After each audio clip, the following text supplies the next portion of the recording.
Канча убакыттар өтсө дагы мен сиздикиндей жылуулукту таппай келем. Сиздин мага жасаган жылуу мамилени мен эч кимден көрө албадым. Кандай сонун ырларды уксам да, сиздин балам деп чакырган үнүңүз кулагымда жаңыра берет. Апаке, мен сизди сагындым.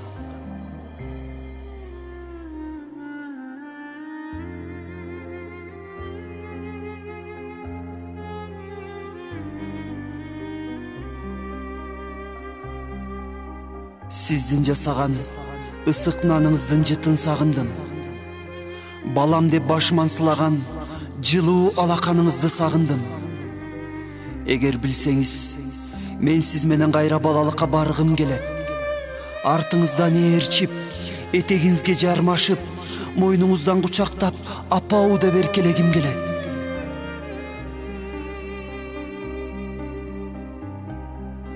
Алдыңызга отуруп алып, бир суроону мен кайталап бергенимчи.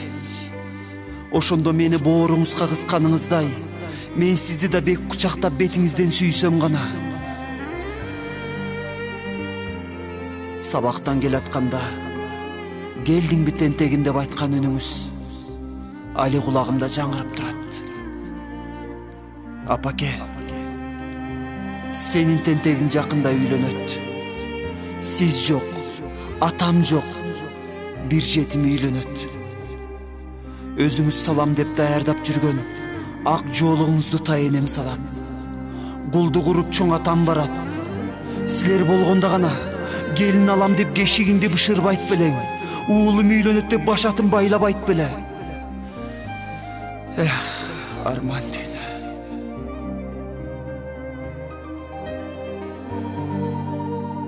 Ата, апа, мен сиздердей жакшы адам болуп, элге ак кызмат кылып өткүм келет. Сиздердин элге жасаган жакшы иштериңиздердин үзүрү мага тийип жаткандай. Эми менин жасаган жакшы иштерим сиздерге нур болуп тийип турсун. Кошкула. Кош дебеймин. Катарыңарга келип кошулганча. Бирок азыр эмес. Кийин дейли. Анткени апа, кыргызма кызмат аба суудай керек болуп жатат. Келечектеги келе турган урпак үчүн, бейиштей жерибиз үчүн, жана элибиз үчүн көп нерсе кылуу керек.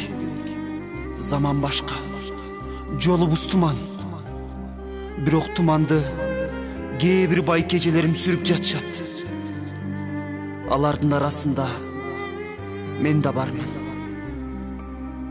Апа, билесиз, Алланын амири келсе, асмандагы жылдыз жерге түшөр. Кызматыбыз Кудайга жакса, берекеси бизге, сообуз сиздерге тийип турсун. Кош апаке, кабырыңа тез-тез келип турам. Кош апа, кошкула. Кошкула. Кош.